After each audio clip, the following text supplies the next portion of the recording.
여러분들 누가 이것만큼은 좀 대신해줬으면 좋겠다 하는 일이 있는가요? 출근하는 거요. 저희 회사 출근하거든요. 출근해야지 또 일하잖아요. 왔는데 조금 가는 과정이 좀 귀찮잖아요. 어떤 분들은 그런 얘기 하더라고. 음식물 쓰레기 좀 누가 좀 버려줬으면 좋겠다. 그런 것들은 좀 사실 좀 공감이 가긴 해. 자, 세상에 말이죠. 이런 일까지 대신해주는 사람들이 있습니다. 세상에 이런 일이 5위. 대신해드립니다. 일본 말이죠. 도쿄 긴자의 한 회사 빌딩. 젊은 남자가 말이죠. 긴장한 듯 복도를 걸어갑니다. 사무실 앞에 도착한 남자는 누군가에게 전화를 겁니다. 부장님, 지금 사무실 앞인데 저기 잠깐만 나와줄 수 있을까요? 꼭 드릴 말씀이 있습니다. 부장을 본 젊은 남자, 갑자기 무릎을 꿇더니 이런 얘기를 합니다. 부장님의 부인과 바람을 피운 마사키라고 합니다. 왜? 정말 죄송하게 됐습니다. 스미마센. 사실 말이죠. 부장은요, 부인이 바람을 피우고 있다는 것을 알고 있었습니다. 그런데 말이죠. 그 상대 남자를 본 부장, 이런 생각을 했다고 하네요. 당신 마사키가 아니잖아. 대체 이게 무슨 일이 벌어지고 있는 걸까요? 마사키 마사키가 아니야. 남자가 2명인데 자기가 아닌 척 하려는 거예요. 알고 보니까 거래처였던 거죠.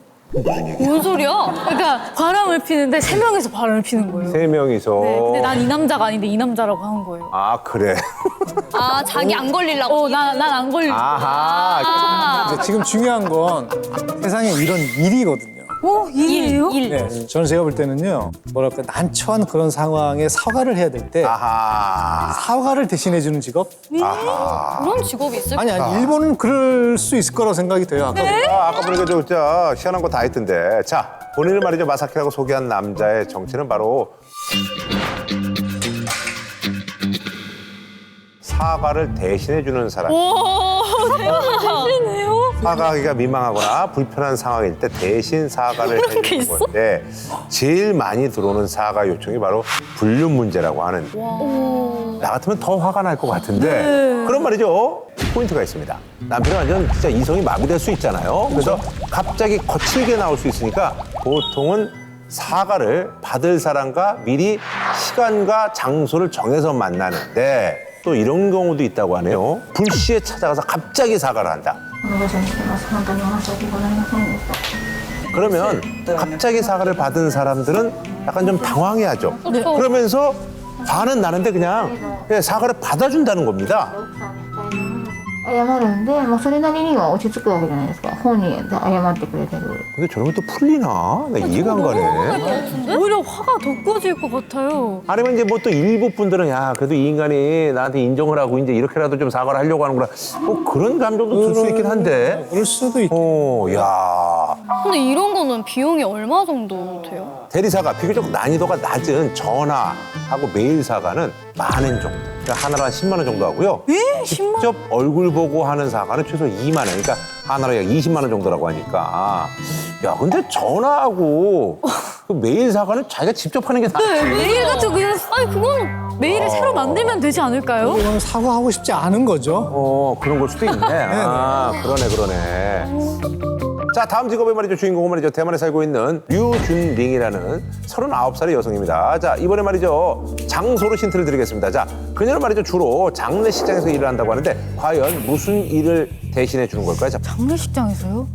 대신 슬퍼해주는 약간 그런. 말도 안 돼. 장례장에서는 진실로 슬퍼해줘야지. 대신 그걸 직업 삼아서 대신 슬퍼하고 이게 사실 뭐 그래? 말이 되나요, 그게? 마음이 아픈데? 바로 말이죠. 장례식장 가서 대신 울어주는 일을.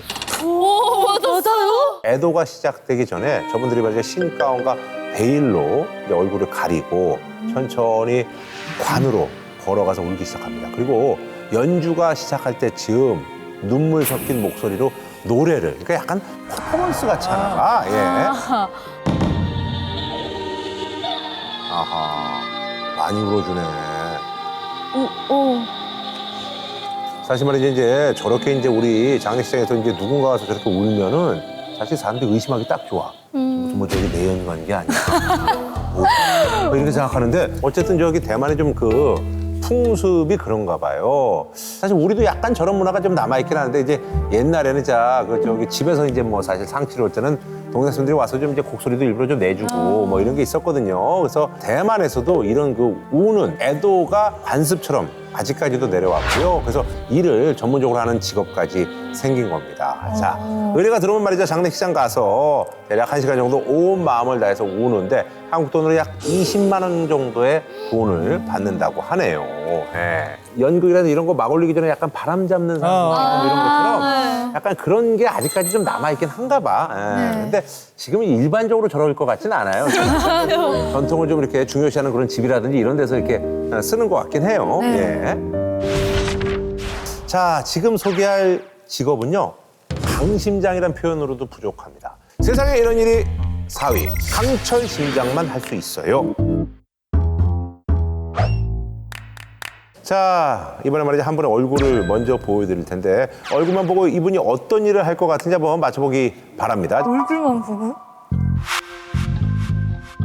약간 그 힐링 티처. 실링 티처? 네. 근데 저 봐봐. 힌트가 있어. 뒤에 뭐 있어? 비행기요. 그지? 조종사 아닌가요? 야, 근데 진짜 성실해 보이고 잘생겼잖아요. 자, 이 주인공 미국 국립해양대기청에서 일하고 있는 닉 언더우드인데 닉이 어떤 일을 하는지 한번 확인해 보시죠. 비행기야.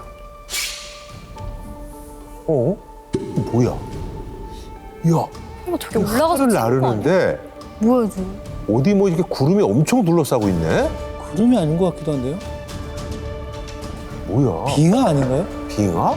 상상이 안 가실 텐데 영상에서 닉은 정말로 목숨을 걸고 무시무시한 일을 하는데요. 뭐 하는 사람이지? 그 영상을 찍은 거 보니까 진짜 목숨을 건다고 했잖아요. 어. 진짜 저기 위에서 자기가 찍은 거 아니에요? 비행기 밖에서 무슨 촬영을 해. 그러니까요. 그 카메라 달면 되잖아요. 그러니까 카메라 달면 되는데 자, 그의 직업은 바로 허리케인 속으로 오 들어가는 마이. 와, 말도 안 돼. 그죠? 일명 허리케인 헌터라고 하는데 허리케인이 발생하면 그 중심은 사실 평온하잖아요. 그죠? 그 중심에 들어가서 허리케인의 수온이라든지 풍향, 풍속 같은 정밀한 데이터를 수집하는 그런 직업인데 수집한 허리케인 데이터를 미리 이 허리케인의 어떤 그 경로를 예측을 하기 위해서 그래서 이제 그 피해를 최소화하기 위해서 이제 기상청으로 보내는 건데 이게 사실 한국 시사가 아무나 할 수 있는 게 아닙니다. 미 공군 예비역들과 엘리트 기상 과학자들이 한 팀을 이뤄서 비행을 한다고 하네요.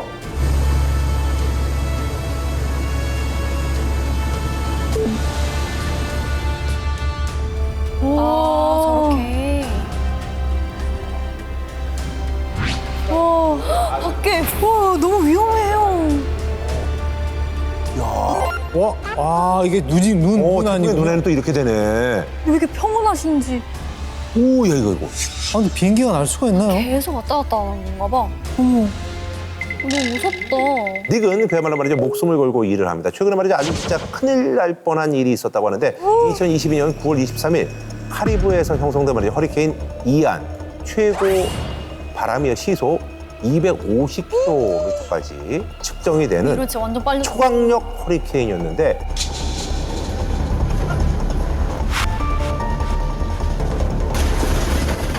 오, 와. 오, 이게 뭐야? 야, 난리네. 끈으로 묶어놓은 뭐 물건들에서 그냥 막 떨어지고 난리가 났었대. 그래서 자칫하면 말이죠. 큰 부상을 당할 뻔했는데 게다가 말이죠. 번개도 쳐서 닉은 살면서 이렇게 많은 번개를 본 게 처음이다라고 했는데 저 상황은 뭐 어. 그냥 거의 기절인데요, 저희. 진짜 목숨 걸고 해야 되나? 자, 미국 말이죠. 텍사스에 사는 말이죠. 제이슨 사바나 부부는요. 같은 일을 하는 동업자이기도 한데요. 부부의 출근길이 조금 좀 특이합니다. 그들의 말이죠. 출근 준비물은요. 고화질 카메라 그리고 드론, 캠코더 그리고 식량과 여분의 옷이 들어있는 배낭이라고 하는데 자, 그리고 말이죠. 아주 크고 튼튼한 밴에 올라탑니다. 자, 일터에서 찍은 셀카 한번 보시죠. 자, 근데 내가 보니까 오, 뭐야? 잠깐만, 오, 저기 뒤에 보니까 이 허리케인, 토네이도네, 토네이도. 오, 그러네. 저게 직업이라고요? 저게 직업이네. 인스타로 자기 인증샷 남기려고 하는 수는 있지만 저걸로 돈을 벌 수 있는 직업은 야, 힘든데요? 그러니까 바로 말이죠. 토네이도 앞에서 사진을 찍는 이 대범한 부부의 직업은 바로 스톰 체이서, 폭풍을 쫓는 사람들인데요. 토네이도가 발생하는 곳을 찾아가서 사진이나 영상을 찍는 사람들인데 언론사라든지 방송사에 이 토네이도 사진을 찍어서 파는 전문 사진 작가도 있고요. 혹은 말이죠, 이제 기상청에서 연구를 목적으로 나온 기상학자도 있다고 합니다. 자, 근데 말이죠, 이 스톰 체이서인 제이슨 사바나 부부는 사진 판매도 하지 않고요. 기상학자도 아니고 이들은 말이죠, 토네이도로 사업을 한다고 하는데